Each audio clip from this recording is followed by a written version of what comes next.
Ready and now, my people, it's your guiding Niger Englishman, and we are here. Tunnel TV if I was in the UK, I'll be doing all up your foot turn jump, all up your foot turn jump. It's carnival season. Big up everyone in the UK with their bank holidays. I hope you're enjoying yourself. Here to provide you a little bit of entertainment, some trash talking, and some information. My co-host is going to be joining me soon, but until he gets here, let's get into the nitty gritty. Don't forget to smash the like button, share, comment, and subscribe, and all of that. Big up, Never a Foul for the raid. Big up everyone in the chat. Feel free to subscribe if you haven't done it already, whether you're watching it now or on the replay. Let's get it. But guys, I think there's no better place to start than Man United. No, look, Man United. Yeah, like I need to understand what's going on at Man United, because what the United fans told us is that we need patience. We need to be patient with this man. We saw the great things Amorim did at Sporting. It took him time to strip everything down and get things ticking. All he needs is a preseason. All he needs is his own players. They told us all the different things he needs. And look, this summer, he's had a full preseason. He even won a trophy that they were celebrating. He's got some players in. I think, 200 million's worth of talent in terms of to score goals. But after man had 200 million, like, hey, big up Andy Townsend, because this was crazy work. Andy Townsend said he's got 200 million's worth of attacking options on the pitch, but he needs a goal, and he's drawing for Harry Maguire. 2 defenders, Like, are we not going to talk about that? Are we not going to talk about that? There was a star boy known as Kobe Mino, the guy that the Man United fans were telling me they're looking to build their team around. He can't even get minutes. Man like Ugarte is getting minutes. Man like Ahmad is getting minutes as a right wing back. They're trying to convince me Dorgu's on stuff. Like, please, someone needs to help me. Help me make sense of what's going on at Manchester United. I need to understand it, because is it just that there's some crazy juju going on at Old Trafford? Like, I think since Pogba left, they said he did some juju in Old Trafford. And since then, people have just been slapping that ass. Like, I think Old Trafford might be the biggest brothel in the UK right now. It doesn't matter how you show up, whether it's in rags, topless, you've had 3 defeats, you look like shit, morning breath, stinking up BO in the place, you're still going to score, man. Because as long as you pay to get in, you're going to score. That's what's happening at Old Trafford right now. Everybody. And not only that, Amorim is trying to compete with Oli for who can break the most bad records. Like, let me tell you a stat. Like, I thought it was jokes. 7 wins in the Premier League in 29 games. 7 wins, bro. 7 wins. Like, what are we doing here? 7 wins. So he's 29 points, 29 games. Was it 29 games, 28 points? I don't even know what the stat is. Like 28 games, 29 games, 28 points. You're correct. Thank you. Because, bruv, they're calling him the Portuguese Frank Lampard, bro. Because you might as well. But hey, I need Everton fans to let me know, was Lampard's record even that bad?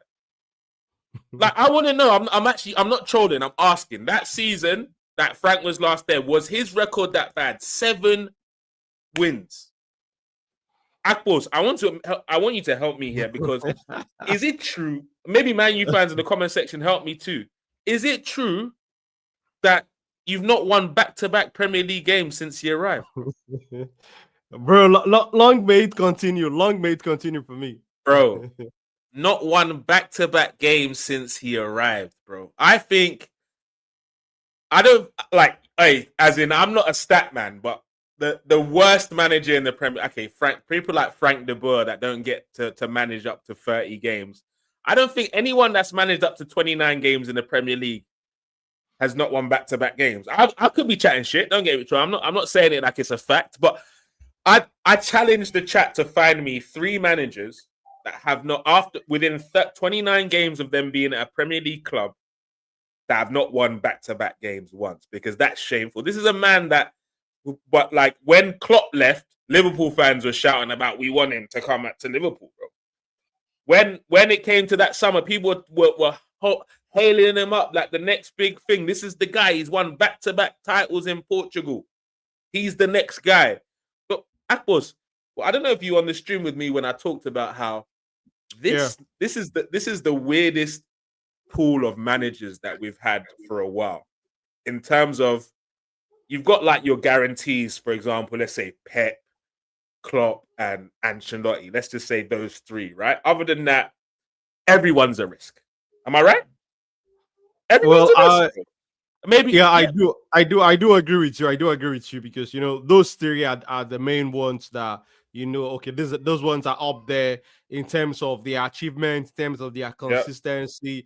But like you rightly said, everyone else, I think we can say that yes, they come with some certain some certain level of risk and all of that. But just like you were, I think I also had my eyes on Ruben Amorim, and I thought, oh, this guy must be doing a very decent job with how fantastic the job he did with Sporting over there in the Portuguese league was. I was like, okay, this guy should be a proper manager, should be able to do so much better than the guys that he was coming to replace. I think in terms of that technical ability, I saw him a little bit higher than the levels of your Ten Hag, the levels of your Ole Gunnar Solskjaer. Solskjaer did well with the Manchester United team, but I thought Ruben Amorim was going to come with a bigger profile in my opinion. But I must say I've been disappointed with his performance, and also disappointed with his quality of football in my opinion, because yesterday at some point Manchester United were just in a back 5 shape, and we were expecting this team to come out and attack and go out there to get all 3 points. But when you see Manchester United playing in that kind of manner, in that kind of shape, I think for the kind of fantastic football we've seen Manchester United teams played in the last in so far since I've been watching football, for me, this is my personal opinion, I think I must say I'm disappointed with the kind of football I'm seeing this team playing under Ruben Amorim. I don't know if United fans still feel like he's still the right man to get them there, but personally I have concerns also with his decision with Andre Onana, in my opinion, because I think Altai Bayinda, it's not a better goalkeeper than Andre Onana. With what I've seen with my own Korokoro eyes, as we say it in Nigeria, with what I've seen in my eyes in the last 2 games, how is Altai Bayinda starting ahead of Andre Onana? Maybe Manchester United fans would also ask Ruben Amorim that question, because I think that number 1 position is also one Manchester United need to sort out, because Laments for me is also young. He's also coming with a young profile, another young prospect. Is he also able to come in and step into that big shoes of the Manchester United number 1 goalkeeper, the shoes of the likes of David De Gea, the likes of Edwin van der Sar? I also have my question marks there. So it will be interesting to see who is going to be Manchester United mainstay goalkeeper in this season. I think that is also going to be a worry for that defense, in my opinion. So, but Ruben Amorim, the early signs of this season, it's not looking positive for Manchester United and Ruben Amorim. Like, you know what? Yeah, like, I think obviously Man U are in a situation where they're now struggling as a result of a majority of terrible situations they've made. I mean, I've just looked at this Trudon stat. It says Frank Lampard has had 12 wins with a worse squad. So look, like, I don't care how bad Man U is. Man U's never been in a worse situation than Everton Football Club. Let's keep it 100 here, guys. True. But Lampard was still able to put 12 wins in play. And Amorim, the experienced trophy winner, can't do it. Like, this is embarrassing now. And Man U put themselves in a situation where they hired him at the wrong time. They should have either hired him at the start of last season or at the end of the previous season, rather than in the middle where it was kind of Ten Hag's left some of his players that he signed in summer. and it was kind of confusing. I don't pity him for a second, because at the end of the day, it's your choice. You can win another league title at Porto, at Sporting Lisbon, and probably have a higher majority of clubs that you can go to in the summer, or you can take a chance with Man U now and deal with the consequences. So, bruh, my guy has to deal with the consequences, or there's no pity here. He told us there's going to be dark times. Man, then at the end of last season, he said there's going to be better times coming in. I was like, even me, I was pumped by the speech. Bro, he already said Man U are going to suffer this season already. He said it. Oh, he said it. He said it at the start. He said it at the start before the season started. Before the season started, I would try to look up for the exact quote. Please, get me the quote. They are going to suffer. But I think stubbornness is one of the reasons that is killing Amorim right now. Not necessarily his quality as a manager.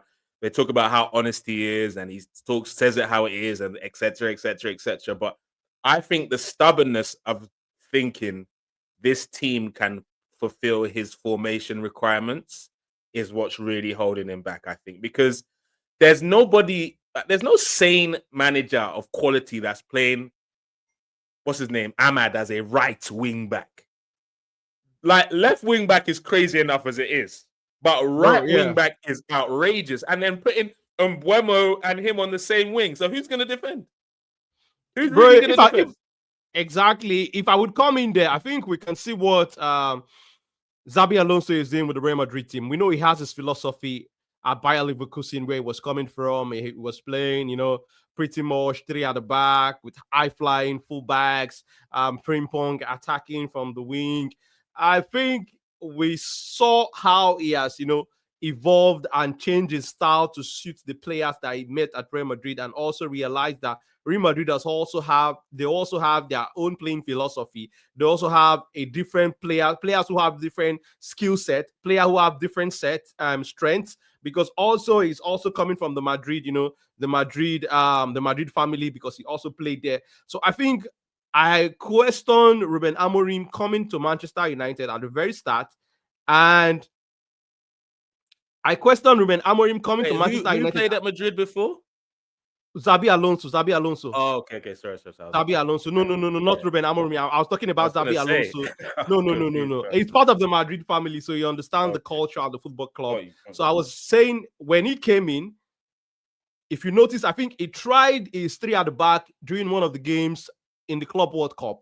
And after that, if you can check his starting system so far this season in La Liga, he has switched to the traditional 4-3-3 that we've been seeing. Carlo Ancelotti has been playing for quite recent times during the last couple of years at Real Madrid, and also the managers before him. So I think Ruben Amorim coming to Manchester United and wanting to force his own philosophy from day one, and something that did not really match the club's style, and also the players he had available, that was a big concern for me, because you had players who would fit in a different kind of system, but you were forcing the ones you have available for you, instead of you switching to playing into, the philosophy of the club and the strength of the players that you have available, but you want them to play in your style, in your own style. So I have question marks playing Amad Diallo in that position, in my opinion, because I think it takes out, that freedom that he would love to have. Exactly. He needs to have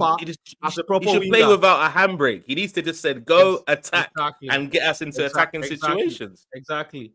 And in my opinion, I think one way he could also tweak it, he should also play, did something similar to what Xabi Alonso did at Bayer Leverkusen, where he had Frimpong playing primarily as a winger in that same position where he's playing Amad Diallo now. So I think maybe he should tweak what he's asking the player to give. So who should play there instead?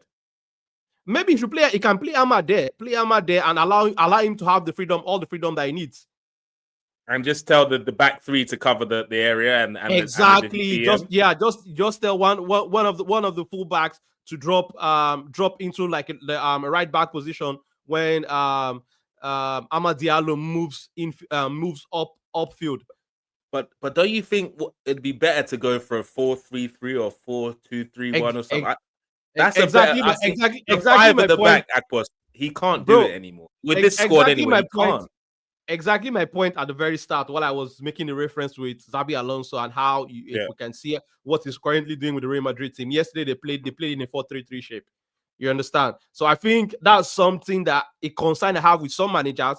And one credit I also want to give Ancelotti with how he handled Liverpool in his very first season. When he came into the team, we saw that he did not try to change a lot of things in that first season. He went with, pretty much the same kind of philosophy that Klopp has been handling the team with. He did not change the formation, just tweaked it a little bit Yeah. to get, the best out of the players he had available in that setup. And that's one thing I feel some managers to try to do when they come into a club at that first, Right. the first season, and also for remember Amorim coming mid-season, not even at the start of the season when you have, a preseason training with them. So I think he tried to change a lot of things too early, in my opinion.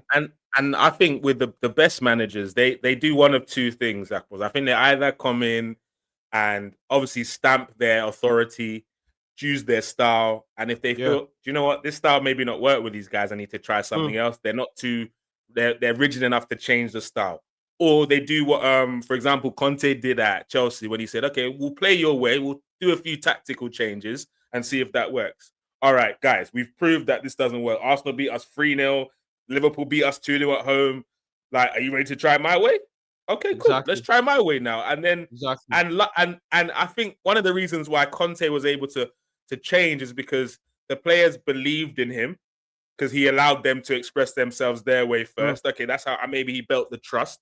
And then they're like, okay, and he had the players to be able to change the formation to his way. Amorim doesn't have that luxury. So he should have maybe approached it like maybe an Arteta. We knew that 4-3-3 was what Arteta really wanted to play deep down. Yeah. But after trying that a few times, he's like, Omo, my defense is leaky.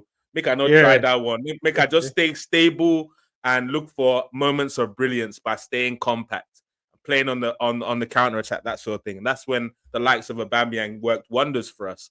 But eventually, when he gradually started to get his players, then that's when he started to see the switch. It was bit by bit. It didn't throw everything at once like Amorim's trying to do. It feels like he's so stubborn that he's like, I've tried it for so long. It's just got to work, man. Like, no one's going to be mad at you if you change it, bro, because all they want is results. Give us results, man. And right now, from the first two games, they outplayed Arsenal to Amorim out. Like, Man U fans are lost, bro. I thought you were on the right track. You outplayed Arsenal, and a week later, you're talking about Amorim out. Like, what's going on at Old Trafford, bro? Like, just to finalize so we can move on to another game and another team. Yeah. Should Man U fans be encouraged by anything they saw in the Fulham game yesterday, or maybe they should just try someone else? Well, for me, I think yes. I saw positives from the Fulham game yesterday because I actually watched the game from start to finish. Pretty much the same as I did with the Arsenal game. So far, I think I've seen bright spots. I've seen positives from the Manchester United I saw last season and the one I'm seeing so far this season. I think yes, Ruben Amorim is trying to make something work, but also the players also need to get their job done because I think Manchester United need to find their goal-scoring boots as soon as possible. The Arsenal game, they had chances.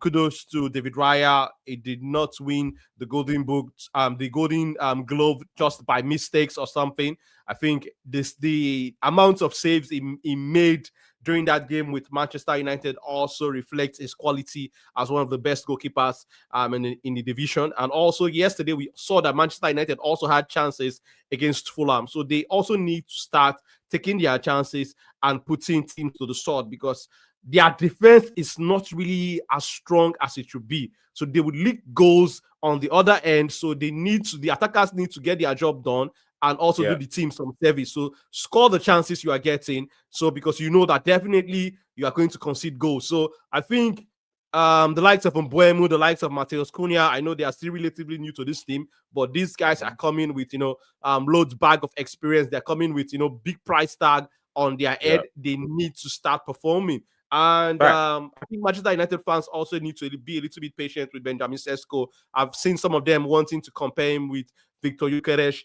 Oga, calm down. They are not on the same level. They are not on the same boat, in my opinion. Gyökeres is a more experienced player compared to Benjamin Sesko, and also Gyökeres has also got, that advantage of having the knowledge and the knowledge of English football under his belt during his time. That was no, don't do that to them because they told us. They told us that they got the better version. I beg, don't give them that one. I get you, but I'm trying to be, be very professional. No, don't be nice. Don't pity them here. With the both striker situation. So I think they need to calm down a little bit with what they're expecting from Benjamin Sesko and give him some time to grow into that position. But I think the guys who need to be spearheading things now in that attack is Mateus Cunha and Brian Mbeumo. And then Bruno Fernandes needs to step up. He is the leader of this team. He is the captain of this team. He needs to lead. I was disappointed with him yesterday because I'm one of the people who you know how I fancy Bruno. I think he's one of the guys who have stood out to this Manchester United team in the last couple of years. The amount of chance he has created in this division in the last couple of years, it's not by mistake. It's a testament also of his quality. So I think yesterday he let the team down. He needs to look himself in the mirror and he needs to start taking responsibility. All of his shenanigans, all of this complaining to you with your complaining when your teammate make mistakes and all of this nagging, it needs to stop it. It needs to grow up. It needs to start leading by example and taking his chances. What I will say, Bruno, definitely. I don't know what he was playing out with that penalty yesterday. But the reality is, Man United fans, as much as I love to troll you and I'm enjoying this period, the reality is because of Amrin's had a preseason now. He's got some new talent in. It'll be careless to sack him now, to be honest, considering the amount of investment he's put now. At least I think, at the very least, he deserves till Christmas to see if there is actual change to see if these boys can really make an impact. The reality is he's brought in 40 goals from the Premier League and the Bundesliga. He's brought in over 40 goals in 3 players. I agree. The Sesko thing, he does need time, which is one of the reasons I didn't want him at Arsenal, because I wasn't ready to give a striker time this season. I wanted one to hit the ground running. But the likes of Cunha and Mbeumo, the longer they take to score or get an assist, it's going to start getting darker and darker. And I know that's what everyone was wishing for Glock 14, but moving on, a nice little segue. One striker come into the league, no Premier League experience. He's done the Championship. They called him a Championship striker. He's done the Portuguese league. He never sabi. He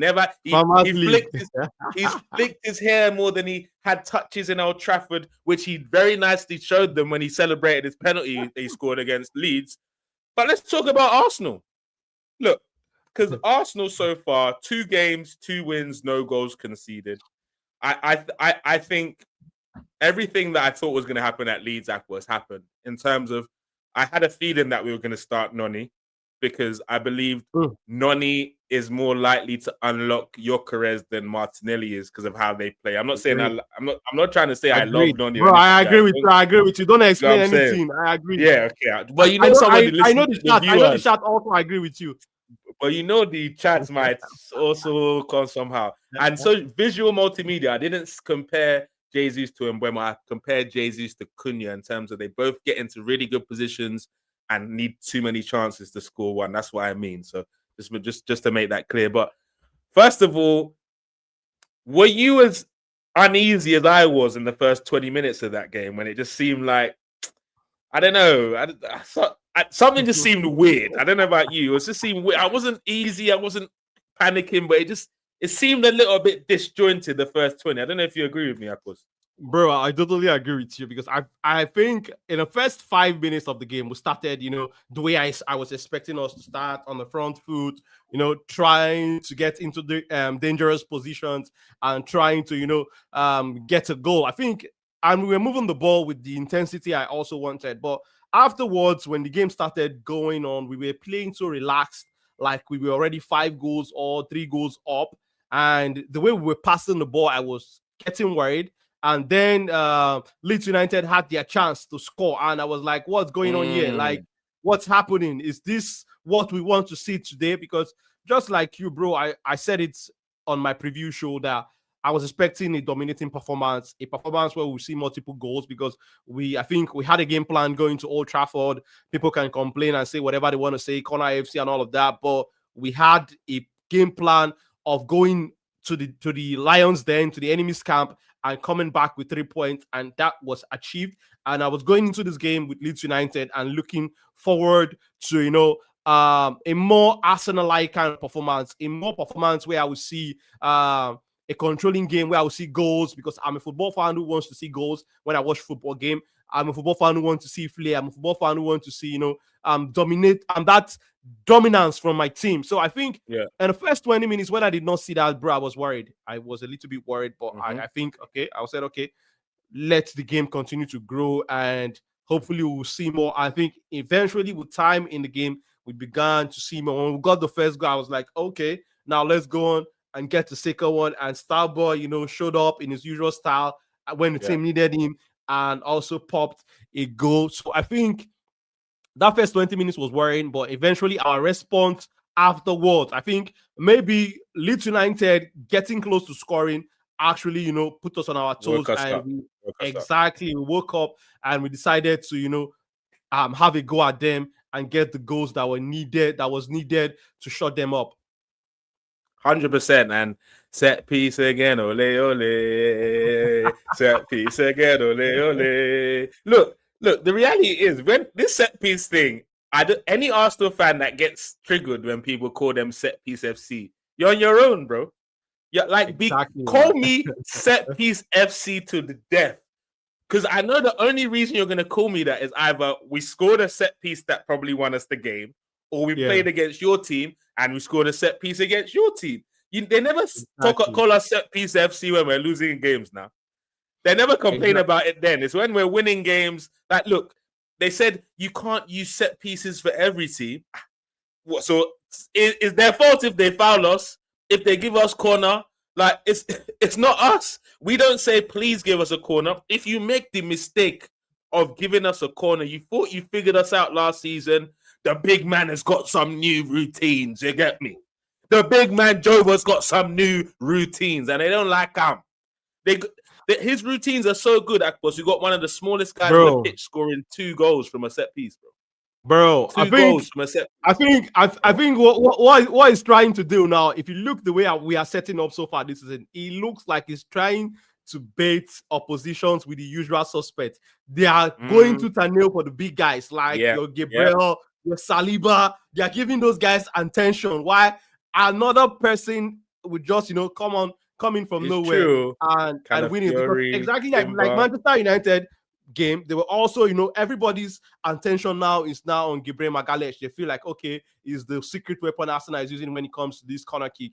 So they are all, I think, 2 defenders are focused on him. Exactly. They want to go on Saliba, but we saw how Calafiori came in at Old Trafford, got the job done. Now it's, like you said, one of the smallest guys on the pitch, and it was a big one for me because, looking back at what Timber went through with that injury, that long layoff, it was, it's a good thing to see him back on the pitch, doing what he knows how to do best and getting goals and, keeping clean sheets. And I think I want to mention something. Now people are complaining about Arsenal, Corner AFC and all of that. Remember when we were just off-led. We had the likes of Sami Nasri, we had the likes of Alexander Leb, we had the likes of Thomas Rosicky, we had flair players in our midfield. What they were saying is Arsenal was off flair and no steal. That we lacked the strength. Like we lacked what did the former captain of Watford said, Troy Deeney. Troy Deeney said something. We ain't got balls. We don't have balls. Now we have balls. Now we can play any style you want to play. If you want it dirty, we can give it to you. If you want to come out and play, we can also come out and play with you. Now we can play. I think the narrative is changing. It's no longer that we don't have balls. It's no longer that we cannot play dirty. It's no longer that we cannot win when we are not playing our best football. It's not Corner FC. So for me, I think I would love them to add more. Point. Yeah, I would love them to add more to this new name. I think when we eventually when we eventually win the league, they can add another new one to it. So for me, I'm okay. As long as we can get the results, We can play good fact. football that I enjoy as a fan. We can also add trophies to it. I think the only thing that is missing now is trophies. I think the only thing that they have to say now is you guys have not won. You have not won. You have not won. When we eventually win now, I think, bro, I think they will change the goalpost. They'll change it to you've only won one. How's the only won one in 5 years? Exactly. They'll change it now. Go and win it back to back. All these ones. Hopefully, this will be the season that goalpost will also shift. I want them to shift it. To say, okay, you've won the Premier League, win the Champions League. I want them to shift it that way. So whatever, I'm looking forward to what the future holds. Next narrative, Abby. Exactly, 100%. And what the Ops are going to say next. Big up Mara Bikawe. I hope I pronounced your last name right. That's my little nephew. Big up. He's a Liverpool fan. He had to tune in to the show. Leave him. And this is what people will say. I don't like comments like this. Big him up though. Smash the likes, my people. In terms of it only Leeds you're playing. If Leeds beat us, that's not what they will be saying. No. It will be a different narrative. If it was only 1-0, they'll be like, you struggled against Leeds. Look, you can only beat your opponent at the end of the day. Exactly. Especially after everyone was saying our performance was rubbish against Manchester United. We answered with 5 goals, and 3 of them were not set pieces. Or if you count the penalty. You just hit the nail on the head. That was exactly what he said to me when we beat Manchester United. He said we did not play good football. That was what he said. Now we've beat Leeds United. The narrative has changed. It's only Leeds. Hopefully, so I think we've got Liverpool next. I'm looking forward to what he's going to say. I told him the other day that I'm looking forward to what he's going to say after we play Liverpool. That's the big one. For sure. I hope they say it's because they were missing McAllister. If that is coming up, that means Arsenal did something positive in that game. So I'm here. I'm here for it. It's only because they didn't have Frimpong and McAllister. I'm here for them ones there. I'm here for that. So it's gonna be real. Ariola, I see you. How was your result yesterday, Ariola? You were cartwheeling. Tell us what happened. When you scored an own goal. Man U players still not score one goal this season though. You still never score a goal. Bro, I want to say something real quick. It was funny that after the game, the man of the match of the game, Alex Iwobi, was, Baba said he needed to celebrate that man of the match with something. And I was looking at the soup that was in front of him with the fufu, the Nigerian flair, the Nigerian style normal. Yes. Fufu on one plate, the soup on the other plate. I was looking at the soup. It looked pretty much like draw soup, ogbono soup. So he played 1-1 draw soup with Manchester United. Yeah. So 1-1 draw soup at Craven Cottage, and he was celebrating it. The man of the match award with draw soup at home with fufu. Perfect style. Love it. But we have to talk about the 3. There's 4 specific incidents that happened on Saturday. Obviously, welcome home, Eberechi, Eze. I've never look. I might not have been for me. I wanted an out-and-out left winger. But if you're asking me if I'm happy about this, of course I am, because he's quality. No matter if he's not the position I wanted filled, he adds quality to our squad. He's an enigma. He's a off-the-cuff type of player. He can do something that no one's expecting in the final third. And he's an Arsenal boy. Like, he's one of our own. I don't get goosebumps watching interviews a lot, but watching some of those interviews with him and Ian Wright, you could see how much it meant to him. Like, how many times have you heard a player pick up the phone and say, "Boss, I know that we were having good talks before, and you said that you wanted me, but what's going on? I'm going to sign for Spurs. What are you saying?" And Arteta said, "Hold on, bro. We're going into the board meeting now. Havertz has been injured, and I'll get back to you." And he definitely got back to him. And then next we see here we go. So obviously that's the one thing we got to celebrate. Obviously, Gyökeres, all Arsenal fans are waiting to do that celebration. I know the whole of the Premier League hate it, and you're going to hate it more because you go see I'm plenty. So that's something to celebrate. Max Dowman, our second 15-year-old starting for Arsenal. They say Arteta doesn't work with the youth. He's really answering that back, especially over the last 18 months or so. He's really breading in the likes of Skelly, Wanyeri, and there's a couple of other players in the academy that look that on the cusp of the first team. But there's a lot of exciting things happening with Arsenal. Yeah. But before we close the Arsenal topic, we do have to discuss the 2 injuries that happened as a result of that game. We've got Martin Odegaard and Bukayo Saka. And obviously, going into probably the biggest game of the season, the first half of the season at Anfield. Maybe the biggest game of the season because it's probably the most daunting place to play, Anfield. We're going there without potentially, definitely not Saka, but we're going to potentially be without Martin Odegaard. This time last season, Akbos, if you were going into that game with those possibilities, I'm sure you would have been like me, shitting my pants. Bro, bro, in Nigerian terms, now God I beg, I go to shout, God I beg go, God I beg go, God I beg go. Now I'm feeling with a go. Bro, I think I was saying it the other day on the Amory shot. I was saying, like, I think just 2 games into the season, Mikel Arteta also said it. We can all see the injuries we are dealing with. We've lost Kai Havertz. We've now lost Bukayo Saka for the next 3 to 4 weeks, and potentially we might also be out with our skipper, our creative player in the midfield. But the players we have brought in has given us a big sigh of relief, has given us that confidence that, okay, we have players who can step into the first team and the quality would not really drop. That's been one of the major concerns and something that's plagued us for the last couple of years. When one player gets injured, the player that's coming in, you can see the massive drop off in terms of quality. I know nobody is going to be like Starboy Bukayo Saka, but at least we have somebody who can come in that you expect to be a specialist in that position that can come in and to get the job done. So I think that is a boost for us. And also, I want to mention something with respect to Mikel Arteta and how he has changed. I feel he's changing his style with respect to how he manages the team. When Martin Odegaard pulled up in that game, we did not see any Mikel Merino warming up. We did not see any Leandro Trossard warming up. That is something we would have, would have been the, Mikel Arteta way. The go-to. Exactly. It would have gone to, someone else. But it went straight to the next in line in that position, which is Ethan Nwaneri. And that was something many of us called for last season when Odegaard was out injured. And we're saying, give this kid, some game time in that position and let's see what he was going to do, because when he played during the cup games, he was playing well in the number 10 position. So I think that's also something that we are seeing a manager who is also willing to use the players at his disposal and is not trying to, make things invent some kind of new positions. So I think I would love to see that continue in this season, where we would see a like-for-like swap and the manager not trying to complicate things. I think Mikel Arteta going into this season, I think he has a lot to prove, in my opinion, because now, in my opinion, I would say it's live and direct here. There are no excuses. He has the players that he wants. The club is spending money back to back.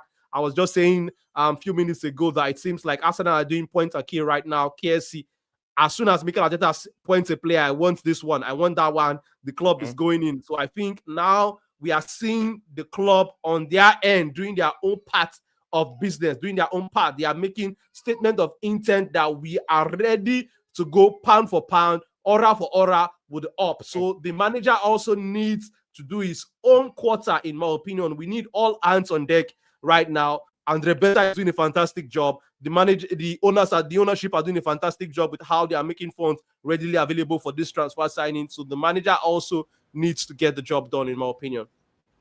We've got a Tunnel TV live stream debutant here, man. We see him in the studio on a regular basis. Man like Finesse in the building.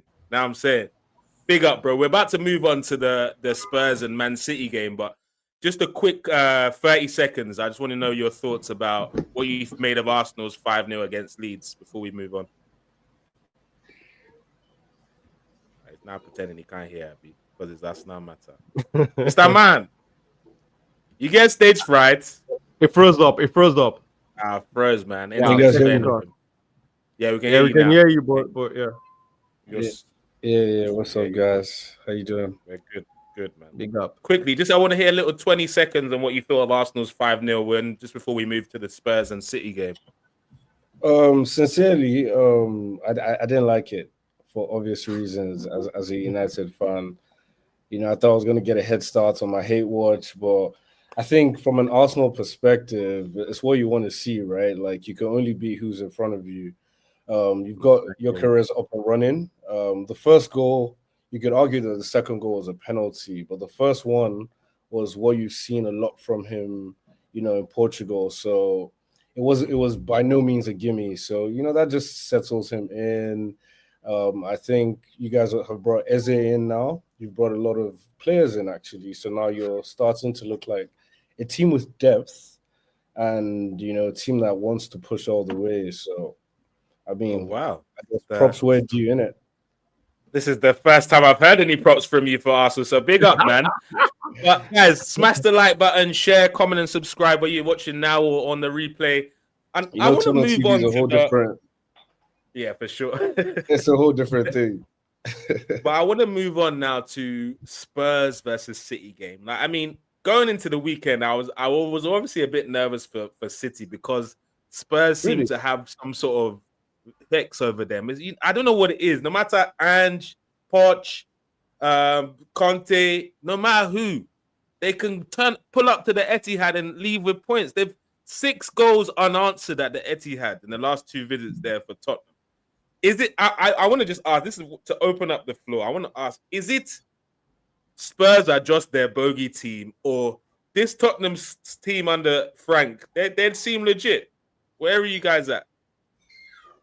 Well, for me, I would say Spurs has always been, a difficult game for City. I think I was looking at their last 10 games before the game over the weekend, and it was Spurs have won 5, City has won 4. I think there was a draw in the middle, and that's to tell that's to tell you that in recent time Spurs has given them a lot of headache, and we saw what they also did in that game over the weekend, and rightly I would say Spurs has made some good signing. Mohamed Kudus, for me, I think that's the top signing. That's a top player. That's a player who wants to show that, okay, I've done what I can do in a mid-table team, and I can also do it at a club that's bigger than where I'm coming from. And Richarlison seems right now is playing like a striker who's playing in form. So I think they gave Man City a lot of troubles.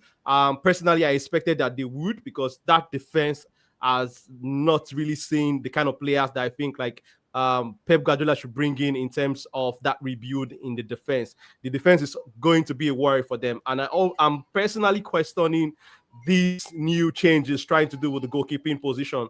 The new young goalkeeper Trafford, for me, he has not really looked like even being linked with Donnarumma is a bit weird for Pep as well. That's not his type of keeper. Exactly. They want to bring in Donnarumma, who I see like is coming with a different kind of profile to the kind of goalkeepers that Pep Guardiola likes. He's a fantastic shot stopper, but he's not very good with the ball on his feet. So I think I did not really understand that decision to put Henderson on the bench against Spurs and have Trafford starting in that game. But I think Pep has his ideas. He has achieved so much. We can't really question whatever he do or whatever he says with that City team.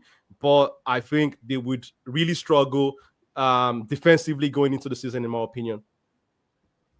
Are you the same in terms of, so Aquas, from what I take from that, it's a little bit of both. They're bogey team, but City still have a lot of answers to give to a lot of questions that rival fans are asking. Are you in the same place, Finesse? Do you think City looking a little bit gettable, or it was just they played their bogey team, Tottenham, and we expected a difficult performance for them? Like with many things in life, it's a little bit of both, right? Spurs, if you go by statistics, they've just done a number on them, and each team tends to have a team like that for them. But I think what we're seeing with City at the minute is I think one of the things that made Alex really successful, not to bring it back to Man U, is this idea that he was always able to recycle teams, and there's this idea where you have to be really good at recycling teams. And I just think that Pep is now in a moment where he's rebuilding that team. And these aren't the Premier League winners. I mean, they still have some remnants of that. They have a lot of new blood that they're going to get. And I still think they're going to be super, super competitive this season. I still think that they're going to do really, really well. But their defense isn't fully settled. I think last season, a lot of the defenders were injured. So I think, they'll be battling for fitness. They lost the game. I think it's concerning that they lost at home, but let's not get carried away. It's game week 2. Pep has run this gimmick on us so many times, and then you'll just find out that come May, they're in the thick of it. Yeah, do you know what? This City thing, yeah, I'm very I'm not quick when it comes to shitting on Pep because it's Pep, bro. As in that, if anyone can figure out how to make things tick, even after a difficult start, it's Pep, bro. Do you get what I'm saying? Madame is back now in the household, so no more scratching her face and all those things as last season, which is a positive. He's breading in a few new players in. I believe what I did see from the signings was like Nuri and Rico Lewis. You can get behind them because defensively, those two guys they don't impress me personally. And the last time, I think, correct me if I'm wrong, the treble season, was that the first season when Pep was playing centre backs at fullback? Was that the first season he did that? Correct me if I'm wrong. Or was it the season after? Was it the season after he did that? I'm not sure. I remember it was one of the two, but maybe he needs to go back to having a solid back four again. Like, do you get what I'm saying? Because he's got some really good creative players. If you put those creative players in front of a solid back four unit, obviously it's clear to say that Pep hasn't figured out the best way to win and dominate games without Rodri. Is that fair to say? No doubt, but there's something else I wanted to add. There's something else I wanted to add real quick. I think that Tottenham also came into that game with an emotional advantage because I feel like they had something to prove after this whole small club losing Eze to Arsenal. It's true. No, but he could be onto something, to be fair. Yeah, people kind of like ignore that aspect of things. But if I'm Thomas Frank in that dressing room, it's kind of like, look, you guys have to go out there and show them that you're Tottenham. I think he said something about we don't want players that don't want to come and play for the badge. So I expect you guys to go out and play for the badge. And honestly, football is still 11 men against 11 men. If the other guys want it more than you, they're always going to beat you. True. And they definitely did from minute one. As in, I thought Spurs would just be compact like they were against PSG. Looks like a new player, man. But they actually were on the front foot. And I don't know about you guys, but there's one player that Spurs have that I've been impressed with all 3 games I've seen them play this season. Pap Sarr. I don't know what's happened to that guy. The guy day everywhere for the pitch. Have you been sleeping on him? Have you been sleeping on him? I slept on him. I'm not gonna lie. I've been. For me, he has impressed me a long time, and I've had my eyes on him. Like, oh, this guy is good. It's good, and he has got engine. And that during that game, in Manchester, that's one thing City don't have. It was fantastic. It was fantastic. That's what was missing for City in that game. They didn't have a runner like Sarr. If they did, they wouldn't have been so many holes for Tottenham to exploit. Like, let's be honest, guys. That could have been 4-0 to Tottenham. And no one would have any complaints. Because City were a shambles in that game. Obviously, as soon as Rodri came on, they stopped conceding the same amount of chances. But can they rely on him to be as reliable since his injury? I don't know. Can they rely on Rodri being fit as consistently as he was in the previous years? We don't know. That's a question we can't answer. But what is very evident is unless Pep finds a way where they can dominate without Rodri, winning any major trophies this season is going to be extremely difficult for him, which scares me for the sheer fact that there's still a week left for the transfer window, so anything can happen, especially with City. I'll hesitate to say that. So I'll hesitate. They have a lot of new players, and it's going to take time for those guys. No, but this is what I'm saying. If one of those things that he has to figure out isn't how do we dominate teams without Rodri, if he doesn't get that, I'm not saying he won't, because it's Pep. If anyone can figure that out, it's fucking Pep, bro. But if he doesn't figure that out, bro, it could get shaky this season unless they can guarantee Rodri plays 50 games this year like he's done in previous seasons. How old is he now? No, you know what I mean? He might have Haaland. Do you get what I mean, though, Vanessa? You get what I mean? I'm not saying you've seen a whole new thing. Oh my God, Erling Haaland playing in the hole. Wow. Pep is crazy. But, bro, hey, you can't put it past him. At the end of the day, look, let's be honest. No one expected him to be starting in the first 2 games of the season. Oscar Bob was going to start in the starting lineup. Did anyone expect that? No, I'm not so surprised by that. Because if you go back to last season, right? I think Oscar Bob was meant to be their breakout star, and he had an incredible preseason, but then he had a really bad injury, and then he was out. Like, he was incredible. So maybe that's even probably why they're ready to let Savinho go. Maybe that's even the reason why they bought Savinho. Maybe. But one thing I've noticed is, I know it could be 10 games into the season, Spurs, because they love the first 10 games of the season to look good. Frank has got them set up as a unit and difficult to beat, which is very different to the high line of Ange last year. What does it sound like? And even without any real creative players in that game, they still figured out a way to open up City left, right, and center with a midfield of Sarr. What does it sound like? I don't know. You tell me. Sounds like when Ange first started, doesn't it? No, but they weren't hard to beat. They were just exciting to watch. They were exciting to watch. They weren't hard to get out. They were exciting to watch. Exactly. There was some different. Like, Ange, big Ange, mate. It's only game week. Crikey, mate. Here we are, mate. It's only game week 2. No, this is what I'm saying. Tottenham have they do this a lot. Remember when Nuno came, the first 10 games, I think they were top of the league for a bit. Then he sacked him 2 months later. Ange came, they were killing it first 10 games. Then we saw what happened. Because it could be another one. But I guarantee you, Tottenham fans, I need you to do the same thing you do every time this happens. I need you to get excited because that's why it always crashes down. I don't need you to be realistic. I don't need you to reduce the pressure. I want you guys to do what we love to see you do. Talking about this could be our year. Now we've won a trophy last season. We could push on now. We got a proper manager in. We got this. I need that from you, Spurs fans. I need that. What do you guys think of all of you? Huh? What do you guys think of Thomas Frank? I think he's a quality manager who's perfect for Daniel Levy in terms of whether you give me 200 million or 60 million, I go make them work and use my resources. So that on the one side, that's good. I do also believe if Tottenham manage their expectations this season and kind of go under the radar, I think even if he finishes in the top 8, that's still a quality season considering how many games they lost. 21 games in the league last year. So let's keep it a buck. They're not going to be top 4 challenging straight away. Also had injuries last season. Oh, yeah, for sure. But they finished 17th, bro. Come on, let's not pretend that that's beans. I know you're trying to sugarcoat it because you were finished around the same places as them. Yeah, but let's be honest. If they finish 8th, especially Thomas Frank, is his first season playing European football, and let alone that being the Champions League. So he's not going to have the chance to rotate like an Ange did. He's got to play his best 11 2 games a week at least.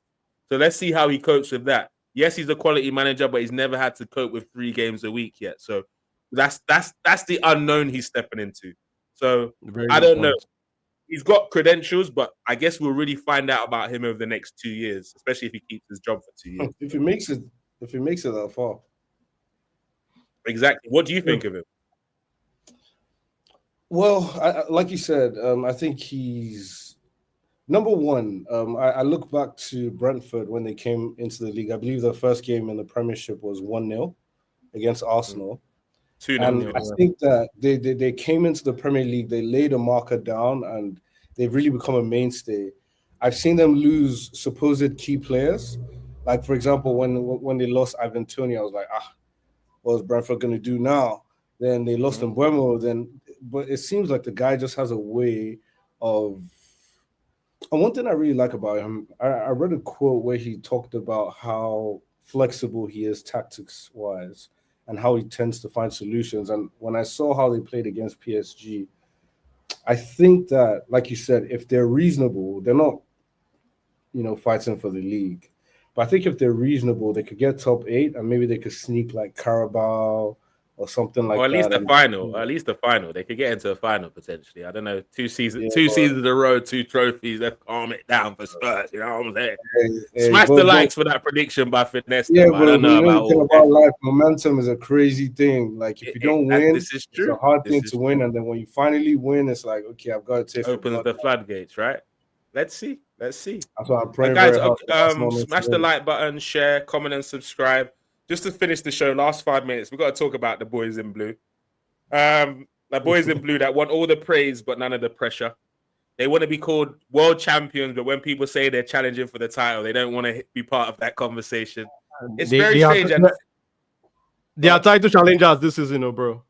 Facts. And let's be honest, 15 minutes into the game, I know Chelsea fans are like, Not again, man. Mm. 1-0 down, screamer by Paqueta. West Ham kind of looking on the front foot. And then obviously West Ham turned into the West Ham we've seen for the last 12 months. And the floodgates just opened. Yash just opened. Wan-Bissaka forgot who he was and went back to the old Wan-Bissaka at Man United. Started 3 goals were his fault. 3 goals. Huh. But one thing that I want to talk about, guys, about when it comes to this Chelsea team, I don't, because we ain't got too much time. I want to discuss what has happened to Joao Pedro.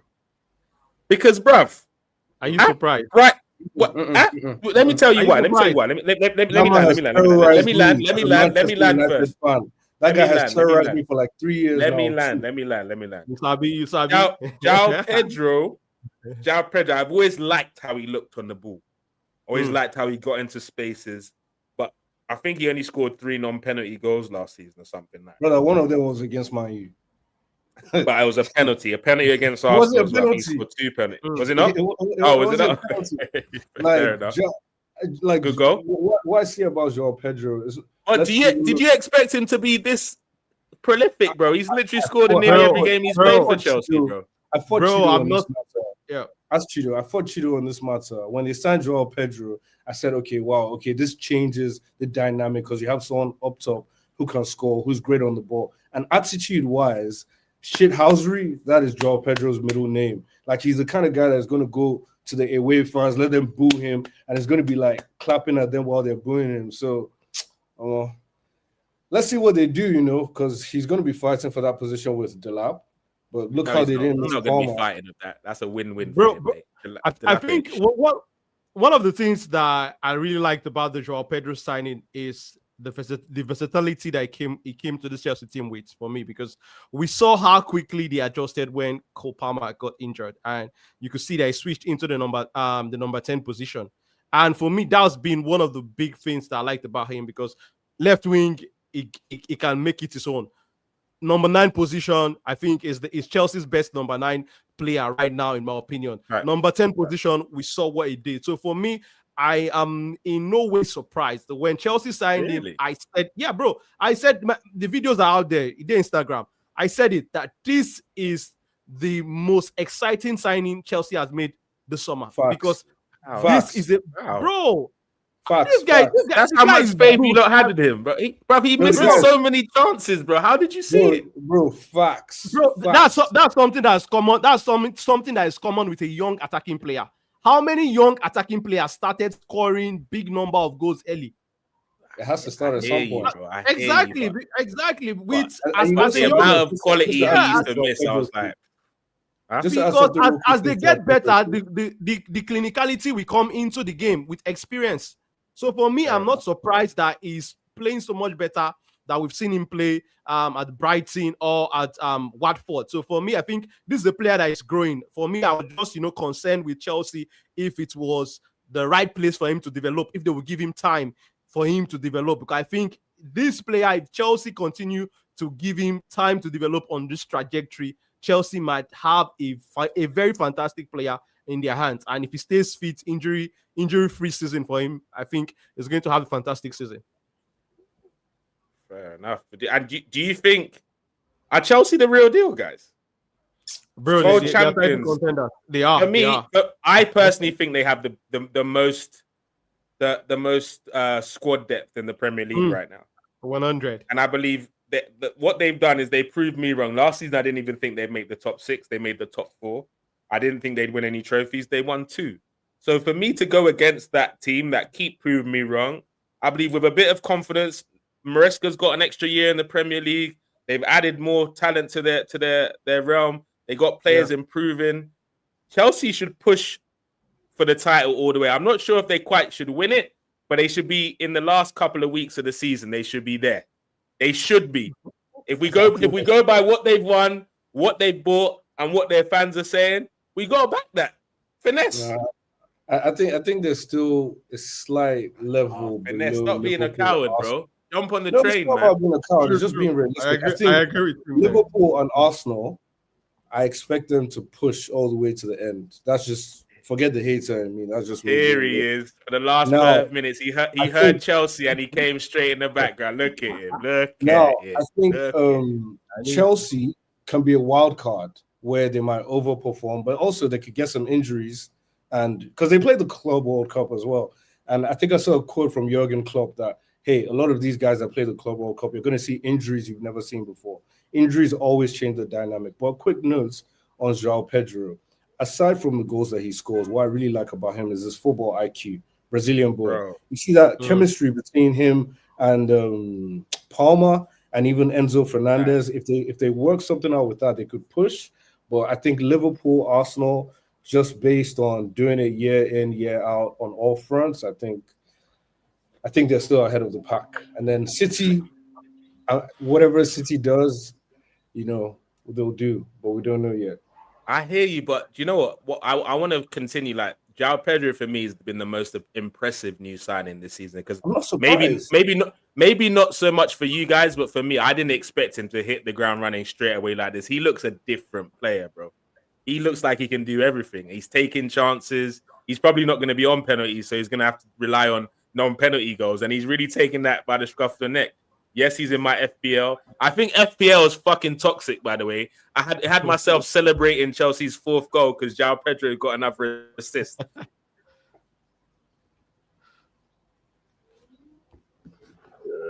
I think he froze up. Anif, He froze up. How are you, my brother? You okay? How are you? we're good. We're good. Good to have you on the stream, brother. What's your thoughts It's all about this, man. What's this, man? What is this, man? What is this, man? These guys gotta be more creative, man. All these celebrations. Yeah, doing really well, mate. Just a good win on the weekend. This guy top left, when Chelsea conceded that first goal, and he goes, gotta cut the stream short. I'm just like, I go, it's okay. Let's see what happens at the end. And it was a 5-star performance with 5 goals. I'm worried about West Ham, though. The fans are leaving after 25, 30 minutes. So I'm a bit worried about West Ham. More insight, yeah. But yeah, first win of the season, and let's see what happens. I want a trophy. Akpos. I don't care about none of this. I want a trophy. We want trophies, man. It's not about anything else apart from trophies. Spot on. I don't know. I missed that last bit. You don't mute, man. You don't mute. It wants trophies. Can you hear me now? Trophies. We want the people that are talking want trophies. The people that are silent they don't want nothing. They just want to see goals or performances. I disagree. We want to see all of them: trophies, goals, performances. He's not talking to us, bro. He's talking to Finesse. He's the only one. But you guys are linked with that player today. Yeah, he's a good player. The guy you linked with today, he was a good player. Defender, right? What's his name? Defender. Yeah. It was this morning. That's why this morning Spurs are linked with him as well. Yeah, we're just doing it to hijack them. Look at this guy. He's still talking. You're on mute, brother. How? You're on mute, man. I can hear him. I can hear him. Loud and clear. Everyone can hear me, Hanif. You're trolling me. What do you mean? Can't hear you. Hey. Can you hear me? I can hear you. We can all hear you. We can all hear everybody. But we've literally got 2 minutes left, Hanif. So Nigel, what I want you to do... Hear Nigel. Should I come out and come back in? Yeah, do that. Because we can hear everything you're saying, bro. Do the Gokares sign, Nigel, if you want me to go out and come back in. Do the Gokares celebration. Come on. All right, I'll come back. I don't know if by the time he comes back we'll still be live, man. But we'll see. We'll see what's going on, man. Hanifa, can you hear us now? Okay. Loud and clear. Spot on. So obviously the first 10 minutes against West Ham was a little bit shaky, but you found your bearings quite quickly. Ended up blowing them away. Like, what did you make of the performance overall against West Ham on Friday night? It was a poor game. After halftime, it was a poor game. There was no competitiveness. The fans started walking, and then I was just like, "What's going on?" And then I realized these guys 2-1, are dead. The West Ham fans started leaving, bro. At 2-1, no, half an hour. They knew what was coming. It's sad, man. It's sad, and I was just like, "What's going on?" But they probably are the worst run club in football. I mean, in the Premier League. They probably are the worst run club in the Premier League. But yeah, listen, look, you need an old school manager for that team, and you need to play counter-attacking football. There's You can't be only having one these. man for the job. We all know There his is. name. Big Sam to the rescue. No, I know Sean's is throwing his CV in there as well. Big Daichi. Daichi loves a little scrap. but they think they're not. But they think they're above that though. They've got. You know, when you look at that team, it's not balanced. You can't have these. You can't have these sexy players, and then you've lost that hardworking. You've lost that hardworking mentality. You know, they've not renewed They've got Antonio's James contract. Ward-Prowse as their number 10, bro. That's in Yeah, 2025. Come on, bro. and you know, you can't be doing stuff like this. So I'm a bit concerned, but you know, at the end of the day, we got the result. That's all that matters. We played better without Cole Palmer. Could that, you know, if PSG want to come with 200 million, you know, I'm up for it. See you later, innit? Oh wow! Hey, I love Yeah, that man. talk, bro. You Yeah, ready man, to get rid of exactly. Cole? Hey, 200 big up M's. You want Andy, him? bro. 200 M's. Nah, Everyone's for sale.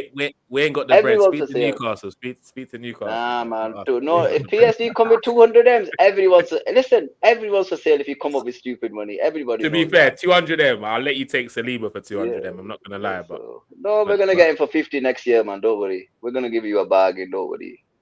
We look after you guys, man. You know what Brighton no does do to us? That's what we do to you. when have you taken our star before except Ashley Cole? That's it. No, you take That's ours. it. Yeah, You don't. provide. We provide you. They provide us. Yeah, but we don't buy provide you. stars from you. We buy bums, so we probably buy like freaking. No. Who else is But there? we do Enzo, provide some you. William Gallas. player like Enzo, some shit player like Enzo. Or something. We do provide you with you know with players that are willing to. You don't provide us with quality. You're mother. Anyway, I'm not gonna finish that sentence. You know what you guys are. You scammers. But you know, it's all about you've got. At the end of the day, I'm not looking forward. I'm just. Hopefully, this will be for Chelsea. We'll get some good momentum going into the international break because that's when it goes up and down. Nobody knows what's going to happen after that. But we just need to try and win every single game. It's as simple as that, 100%. man. I hear it, man. And people need to understand at the start of the season, it's about collecting points. Momentum gets built after that, especially after when you're spot on, Hanif. It's usually after the first international break we start seeing teams getting into their stride and knowing what to expect from them. So yeah, that's a really good point. And just before we wrap up the show, guys, smash the like, share, comment, and subscribe. I want everyone's prediction for the big game Monday Night Football. Newcastle at home against Liverpool. It's going to be a spicy one. I definitely predict a couple red cards, but I'm going to say my prediction to last. Yeah, Joe Linton's definitely getting sent off. But Akpos, what's your prediction of that game? Newcastle at home against Liverpool. 1-1 draw soup. I get fufu already for house. I need to chop. 1-1 draw, yeah? All right, Finesse, what are you saying? Say 3-2 Liverpool. 3-2 Liverpool, high-scoring game. It's known in that fixture, to be fair. Hanif, where are you at with the score?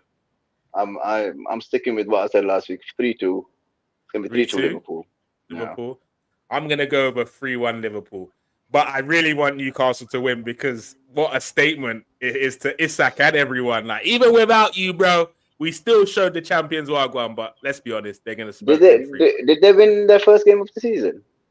Who? Newcastle? Nah, they drew 0-0 against Villa. With Villa, right? Yeah, 0-0 against Villa. And Villa had a red card as well. So they've got one. I don't know. Ursula's their striker. I don't know what his name is. Usua or Ursula, something like that. I don't know, man. You know when you lose your best player, right? It takes confidence out of the team because the players are like the club doesn't know what it's doing. So Newcastle at this moment in time, they're vulnerable, man. They're vulnerable. Which is why a stinking 1-0 win against Liverpool at home is exactly what the doctor ordered. Let's hope we see that tonight. Smash the likes, share, comment, and subscribe to the channel if you haven't already. Hit that notification button so you can get all the content coming from Tunnel TV. I'll be back on Wednesday, hopefully to see all the illustrious panel throughout the course of the season, chopping and changing about all the different trials and tribulations of our top 6 teams. Op Watch is here. It's back on Wednesday and also on Friday. Enjoy the rest of your day. Come on, you asshole.